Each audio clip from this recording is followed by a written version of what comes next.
Hello and welcome to another SkaredCast Battle Report. Today, the forces of the Necrons will face the Drukhari in this new GT 2022 mission. Let's dive in.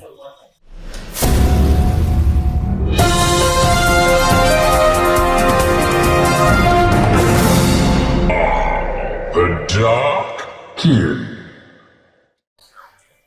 Today we are playing Recover the Relics, a mission that was previewed by Games Workshop that will be in the new GT 2022 mission pack. So the objectives have been placed, the terrain has been set. Today we're playing with regular terrain setup. Let's dive into the armies and see what is fighting today. And here we have 2,000 points of Drukhari. This is a single real space raid detachment. That's right, I have brought the Drukhari out to play. Archon Skari with his blast pistol, power sword, a master homunculus, and a master succubus with the triptych whip. For a real space raid battalion, I have one squad of racks, one squad of warriors, one squad of witches with no upgrades as the basis. And then I have added 3 more squads of 5 racks. In the fast attack slot, I have 2 units of 5 Helions and 5 Reaver jet bikes. While in the elite slot, we have 4 grotesques, 5 mandrakes. Moving on to heavy support, 5 Talos with twin heat lances. And today I'm trying out the Talos gauntlets, as well as the Ichor injectors. 2 Kronos with a probe, no butt guns this time. 1 Ravager with 3 lances and dedicated transports. 2 Venoms with no upgrades. And a single Raider with no upgrades. This is 2,000 points on the nose. So we have 2,000 points of Necrons. We have a Supreme Command detachment with the Silent Chain. And then we have a battalion detachment with Anrakir the Traveler, a Technomancer with the Veil and the Cloak, 3 units of 10 Warriors, 2 units of 5 Lich Guard, a unit of 5 Scorpex, 2 Cryptothralls, 5 Flayed Ones, 2 units of 3 Scarabs, and 2 Ghost Arcs. Wow, there you go. What is your dynasty? It's the custom OBSEC Relentless Expansionist pre-game move one. That's fantastic. They look amazing. Of course, you've seen Alex in a previous battle report, so let's dive into the game. And here we are after deployment. I've deployed as such my Reaver jet bikes, 5 racks just zoning out the backboard here. The Talos, Grotesques, Homunculus, Kronos, more Grotesques just at the front lines. Ravager and Cavalite Warriors hiding behind this obscuring piece of terrain. The Venom with the Archon and racks. Succubus with racks in the Venom. The Raider with racks and witches inside. And I've spent 1 CP to strategic reserve both units of Helions. Alex has deployed the King, a unit of Lich Guard and the Scorpex, both units of Lich Guard and the Scorpex behind this piece of terrain. Then we move on to the middle. We have 10 Warriors and both Crypto Thralls together with the Technomancer in Technomancer back here. And then we have the Traveler just hiding in amongst the ruins there. Both units of Ghost Arcs with Warriors here and 2 units of 3 Scarabs on the roof there, just ready to pre-game move. Not overcommitting, but seeing what will happen. So, roll to go first. Oh, that's a 4. Oh, I feel like we did this last time. Oh, okay, so Necrons have to go first this time.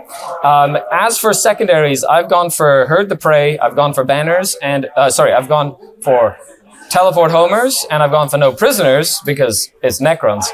And Alex has gone for put banners up. He's gone for Code of Combat, which is for the King, and the last one he went for was Stranglehold. So he's going to be holding 3 and more than me, which he will be able to do very easily because I'm not on that one or on this one because I put my mandrakes in the middle of the table right there. Oh, that's actually a mistake on my part. Dang it. Oh, well. In this mission, you don't get your bonus command point unless you hold any of the objectives in the middle. So I should have put 1 mandrake just touching an objective to make sure I get it. He'll be able to pre-game move onto it with his trait to just get that as well. So let's just start the game with 1 less command point than I should have. That's okay. The first Necron turn was rather simple. Pre-game moves, got some scarabs onto the objective to get an additional command point. He then moved the warriors on to put a banner up. He moved the Chrono Monster up there to put a banner up. And then he just moved the Lich Guard on there to put a banner up. The king just sidestepped his menhirs a little bit. Could see the grotesque that was right here. Did 2 wounds. I failed both saves. 1 menhir with 6 damage went down to 5, killed one of the grotesque, and then the other one took 2 damage. So a bit of damage there as we move on to my turn. I do not get a command point because I was silly and didn't hold any objectives here. But the Necrons do get Stranglehold for their 3 points.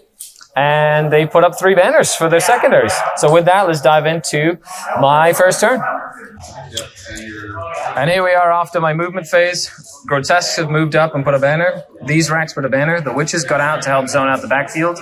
Ravager and Raider right there. Venom and Venom.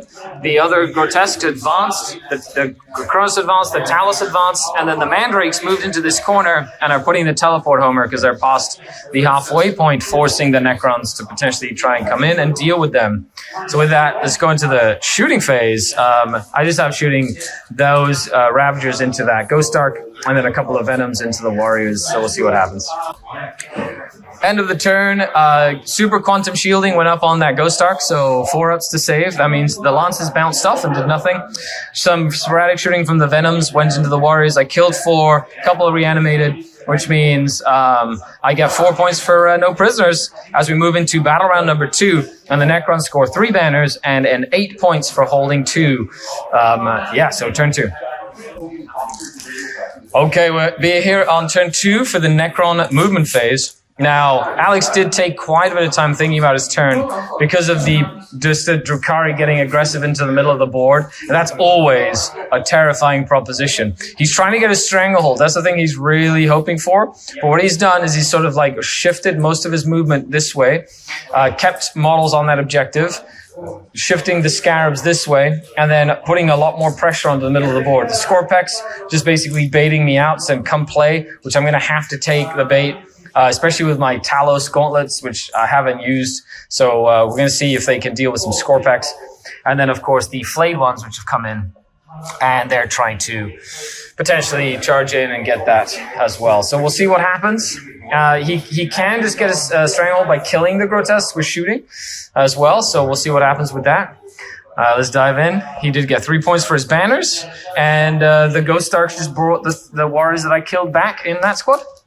So, on to the shooting phase.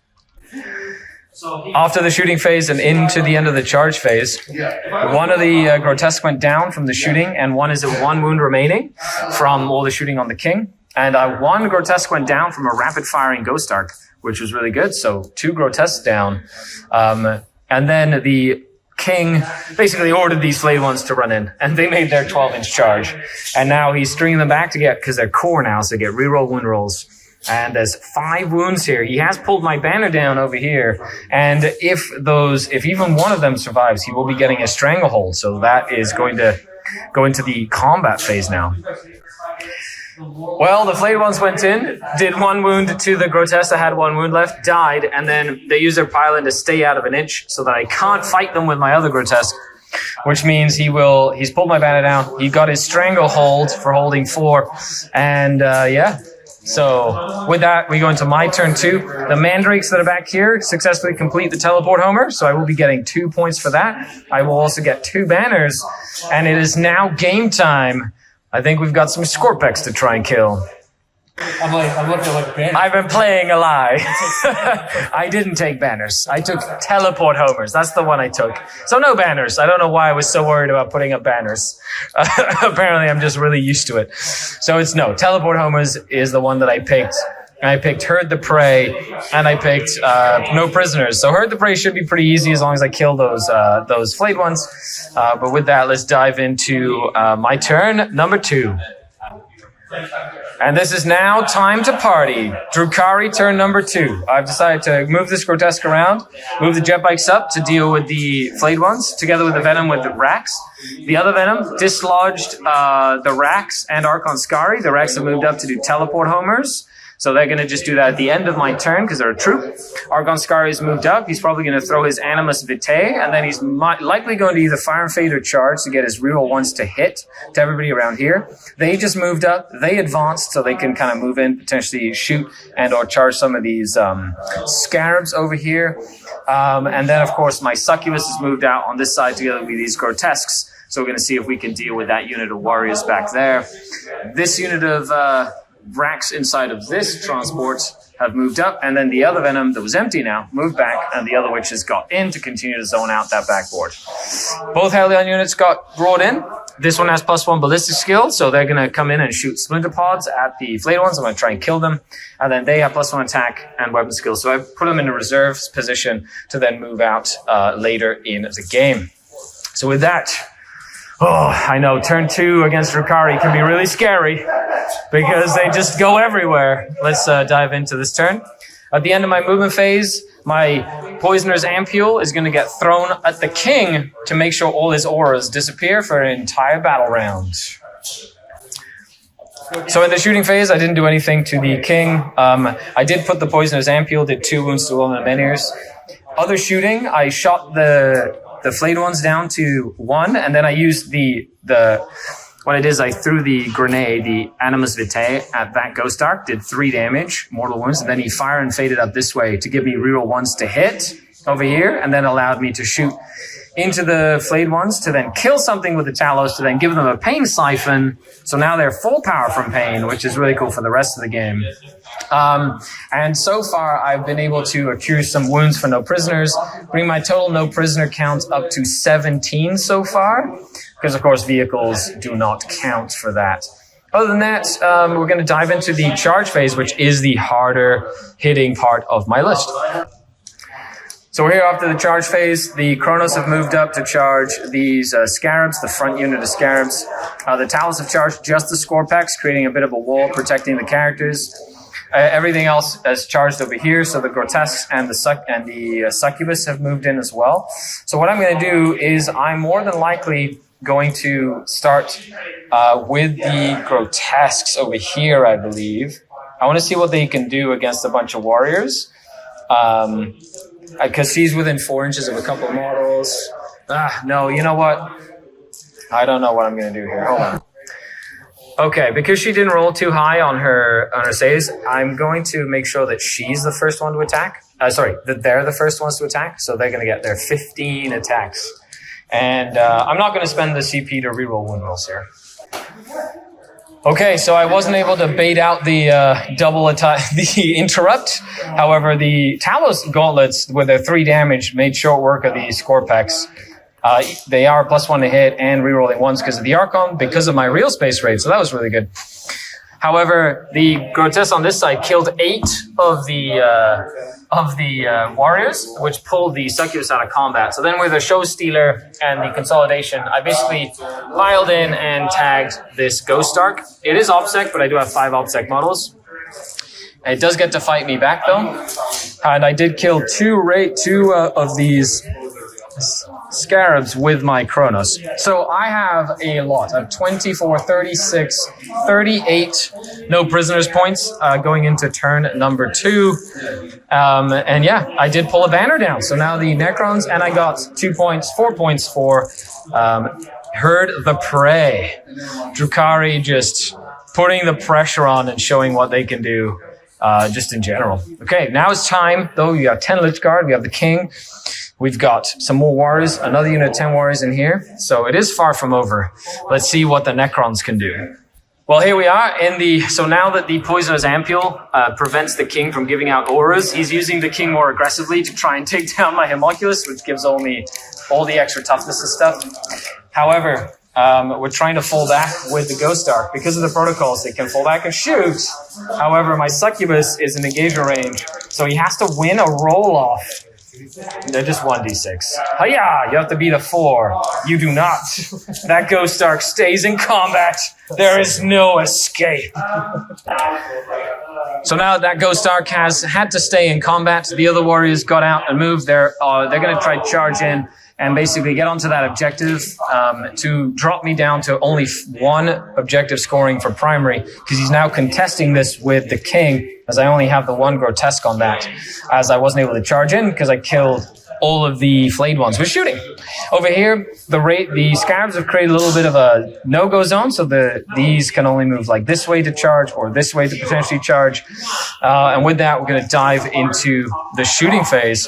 These warriors did advance up with their reapers, so now they've taken the objective back essentially because they're worth 2 models each, as the double obsec is really powerful in objective-based missions. After the shooting phase, we had 1 Kronos go down, 5 Racks go down, and then on the other side of the table, the king did shoot and kill the grotesque, gaining a point or gaining 3 points for Code of Combat at the end of the game, and then shot everything else into these Racks, and they made all of their saves and feel no pains except for 1 with all the other guns. These Racks are MVPs to get me 4 points. So, because if they would have died, I would have not had any primary points, which would have been bad. That would have been very, very bad. Okay, now we're going into the charge phase. Of course, 1 grotesque down to 1 wound. We got those warriors that can charge. Then we have the Lich Guard that can charge. We've got the Traveler. We've got the King. Let's see what happens as we dive into the charge and fight phase. And here we are after the fight phase. So the Lich Guard decided to charge into the lone Kronos with the Traveler, and then took it down to 1 wound, and then the Traveler killed it for a Code of Combat point. The King just attacked everything into my Homunculus, and now I have to roll to see if he comes back. But that is 3 points for Code of Combat. If my Homunculus comes back, though, he will come back, and then he can try to kill him again. These Lich Guard decided not to charge a bunch of Talos, because they don't get reroll wounds. They probably would have done nothing and then just all died. So that he's just keeping them as obsec on the objective and all that good stuff there. In the meantime, the warriors did charge in and put enough warriors on there to stop me from scoring points. And they put 1 wound on the raider. I killed 1 warrior with the raider, so I get another no prisoners point. And then the grotesques and the test of skill Succubus were able to kill that Ghost Ark in close combat. She did 8 damage to it. It's amazing. Because she has +1 strength and the Triptych Whip. She wounds vehicles on 5s with her +1 strength drug, with her Triptych Whip, and then on 4s with Test of Skill. She is awesome. I like her a lot. She's fantastic. Okay, will my Homunculus come back to life? He does, and he comes back with 2 wounds. So he still keeps the +1 toughness. However, now the Lord's auras are back on track. End of the movement phase. I spent 1 of my command points to fall back and charge with that Raider to soak up some Overwatch. The Grotesques have moved that way. The Cavalry Warriors, the Venom.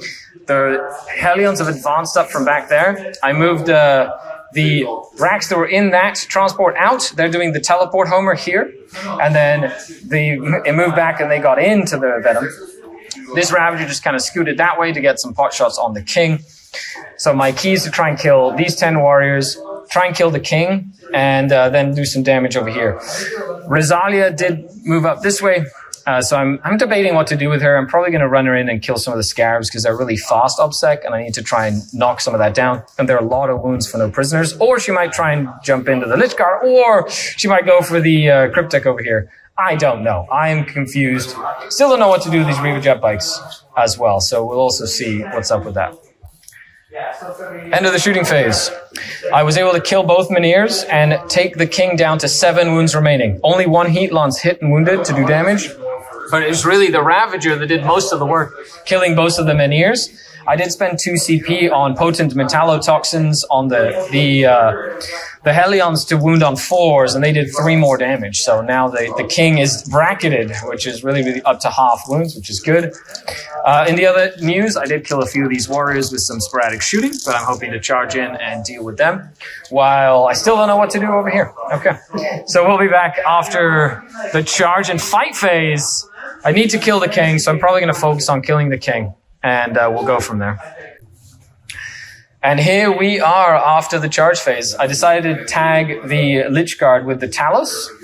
The Hellions made the charge. Archon Skari and the Homunculus made the charge into the king. The Reaver jet bikes failed that charge. And then I decided to run in and try to kill the Scarabs because they're fast. And there are lots of wounds, found no prisoners, so I want to try and kill them.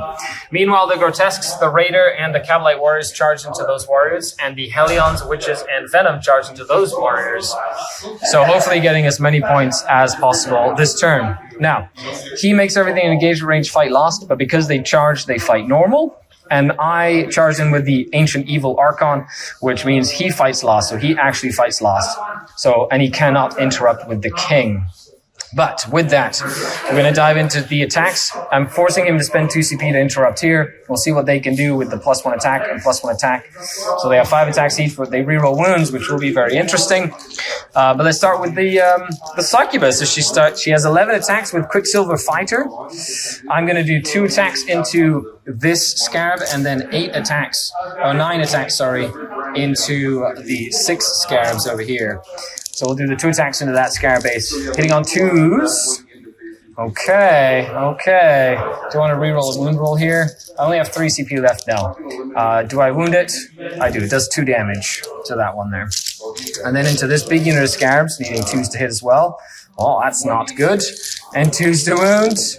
That'll kill 2 Scarab bases. Okay, well that's about right, but that's 8 more points for no prisoners. And she's just going to stay in combat with both of them.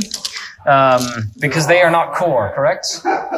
So he cannot veil them, and I will get 2 rolls for my no retreat to try to keep them in combat if he doesn't kill me with the Scarabs. Midway through the fight phase, I was able to kill those warriors. The Grotesques and Cavalites almost killed. 1 survived, even though I spent 2 CP to reroll wounds of the Grotesques, and then a few reanimated, and then the Ghost Arc will more than likely bring some back as well. But now the Lich Guard actually didn't have to interrupt. They get to fight now because they fight normal. So he's going to pick them to fight to try and take down some of the Talos. Maybe 2. We'll see what happens with that. Okay, so the Lich Guard, +1 attack, +1 strength, 2 CP invested. Lots of attacks, hitting on 2s, wounding on 4s, rerolling. Kill the whole Talos, put a wound on another. But that's because Talos are also very, very tough. And they are full power from Pain because of the Pain Siphon, which did save a couple of wounds on that second Talos. So now I'm going to attack with all of them and hopefully kill this before the Talos gets a fight, so then the Talos can focus on the Lich Guard. Time to see what happens. The Archon and the Homunculus both attacked, succeeding in putting a total combined 3 wounds on the king. So now I'm going to go ahead and attack with the little Hellion unit, which is Test of Skill. So they hit on 2s. And of course, thank you, my lord, allows the rerolls. Excellent. Now, because they are strength 4, they wound vehicles on 5s, but they are Test of Skill. So they wound the king on 4s. And then any 5s and 6s, because of precision strikes, will be an additional AP. Which doesn't matter because he's got a 4-up and roll anyway. But I just wanted to show that off. So needing 4s to wound. Oh, nicely done. Hellions earning their paycheck. So that'll be 9 saves from the little unit of Hellions against your vehicle. Okay, will he survive? He needs to pass not that many. They just did 1, 2, 3, 4, 5, 6, 7, 8, 9, 10, 11, 12, 13, 14, 15, 16 damage to him. They would have killed him if he was full wounded. Ouch. And of course, Alex is going to spend the command points to explode the king. Because why not? Okay, it exploded. Did a lot of damage. Killed the Homunculus. Almost killed the Talos. It's a D6 explosion. Killed one of the Lich Guard. Killed 1 Rack. Killed 4 of the Mandrakes, which I totally forgot was still there. I totally would have been using them to go kill some warriors. I forgot they existed. I'm so upset at myself for forgetting those Mandrakes. 2 of the Hellions went down. 2 of the Reaver jet bikes and 1 wound on them as well.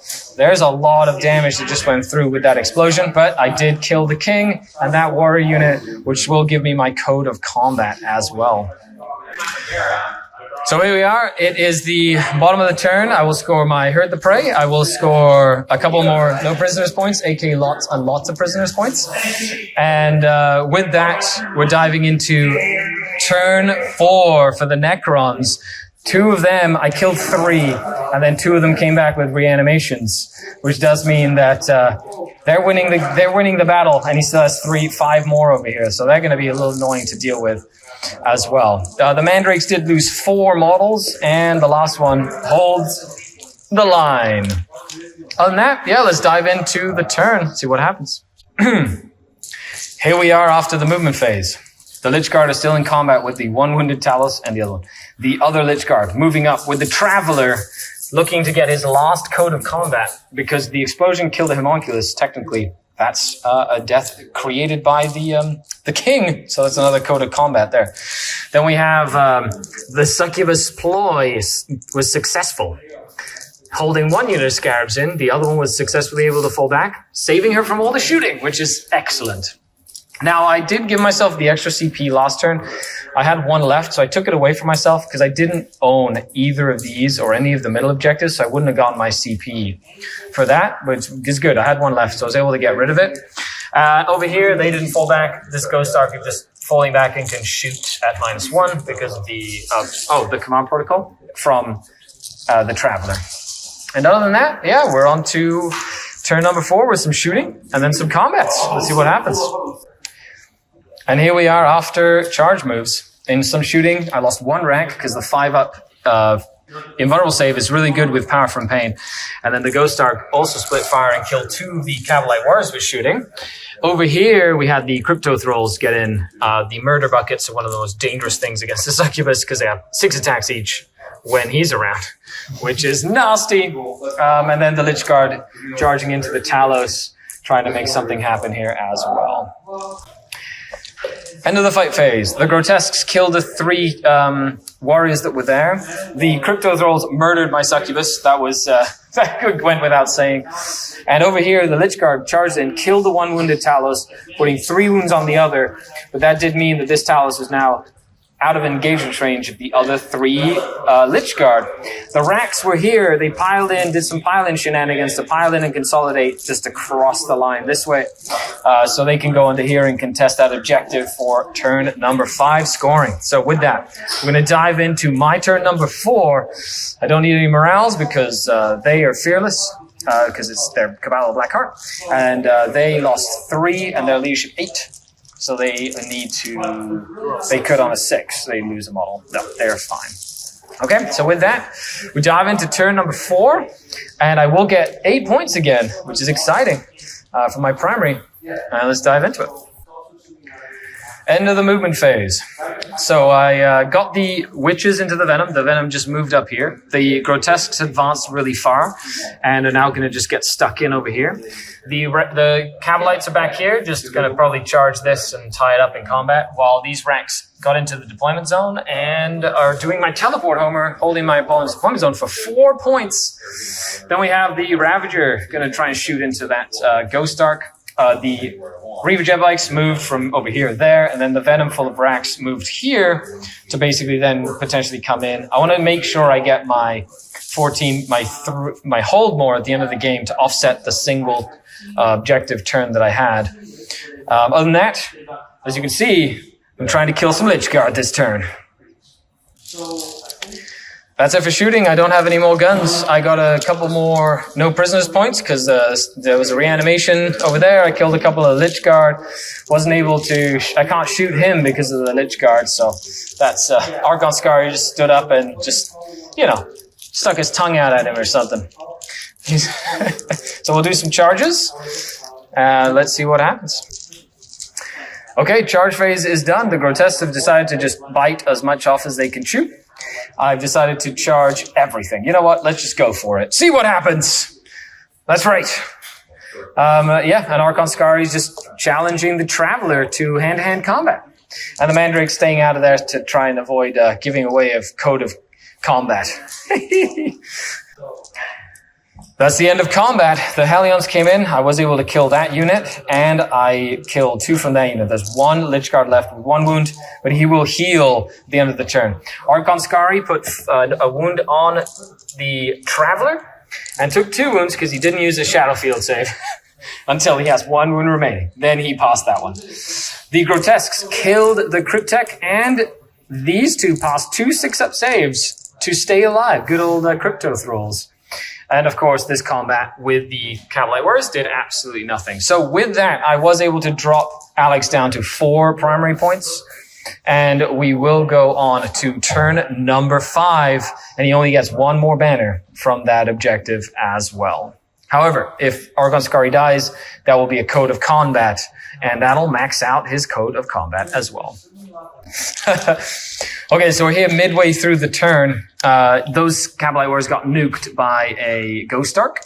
Over here, nothing else happened. The Scarab tried to get an easy kill point by killing the Mandrakes, but didn't actually do any damage. And then the Hellions killed the Lost Lich Guard in that unit. However, the Travelers put 4 wounds on Archon Skari. Will the Shadowfield hold? Therefore, we're going to roll on camera. First Shadowfield save. He's okay. Second one. He loves it. Third one. Ooh, 1 more to go. Ooh, he's okay. That's just for everybody at home who loves anxiety. And with that, it is going to be the end of the game. On my turn, I will be able to score 12 points for primary.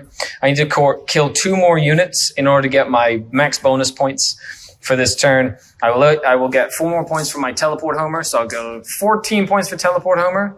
I'm going to score 4 more points for herd the prey, which will max out my herd the prey. And I will have gotten 14 points for no prisoners, including the 2 bonus points as well. What a crazy game. Alex, what was the key moments of the game, do you think, in this post-game report? I'm not really sure, to be honest.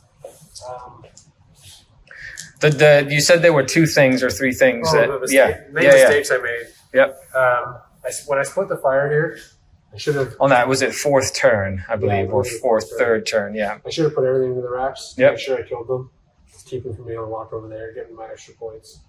And I spent the CP here I shouldn't spend. On there, instead of giving them an additional attack, which could have led to the kill to the Talos. Yeah. Other than that, the King use was really good. He didn't move up too aggressively. The Drukhari, of course, like Talos and Grotesque, are way undercosted in terms of competitive play. Games Workshop, come on. What are you doing? What are you doing to me? It's not cool.